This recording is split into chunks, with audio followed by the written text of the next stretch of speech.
For most people in the Western world, democracy is just what we expect when we wake up in the morning.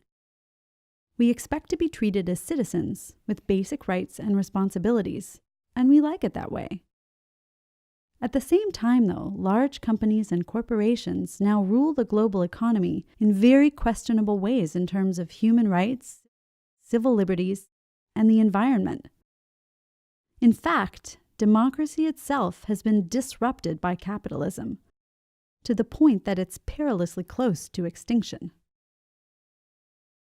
A new book by Isabelle Ferreras, called Firms as Political Entities: Saving Democracy Through Economic Bicameralism, published by Cambridge University Press, proposes a simple yet revolutionary solution: democratizing capitalism. So how exactly would this work? Well, let's start by taking a look at the context. For generations, workers have been viewed as one production factor among many. That's why we call them human resources or human capital. And firms have been viewed as private economic organizations.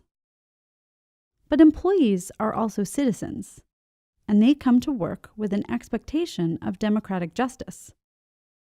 In other words, that they will be treated in the workplace as the citizens they are in the rest of their lives. Here's the thing. While our societies have evolved, becoming more and more democratic, for the most part, the firms we work in, which affect and shape those societies, have not.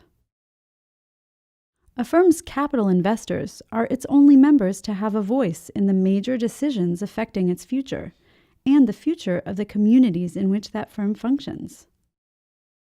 But what about the labor investors?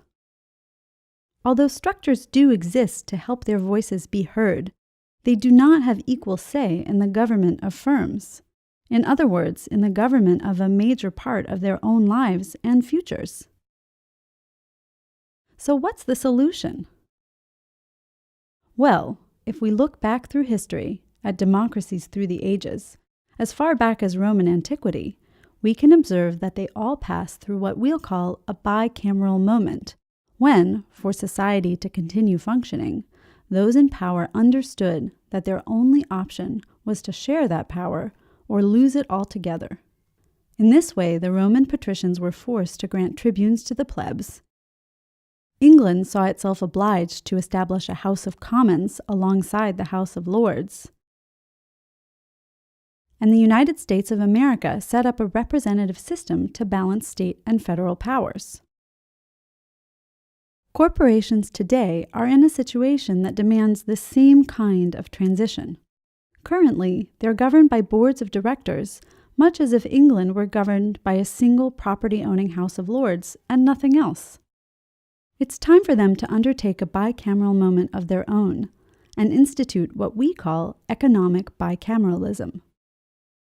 By establishing a labor investors' House of Representatives alongside a capital investors' House of Representatives, what's currently known as the Board of Directors, economic bicameralism grants the same rights to workers, firms' labor investors, as the ones held by capital investors, creating a system of parliamentary governance in which a majority of representatives in both houses is required to elect executive management and ratify major decisions concerning a firm's future. Thus, the bicameral firm would be governed by a unified and representative two-house parliament. Democracies are built on the promise of equality, and the current capitalist economy is breaking that promise.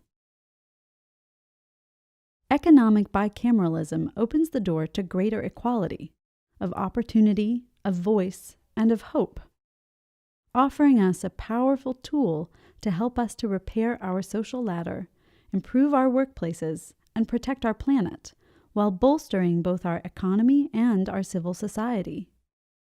The time for transition is now. To find out more or get involved, visit www.firmsaspoliticalentities.net.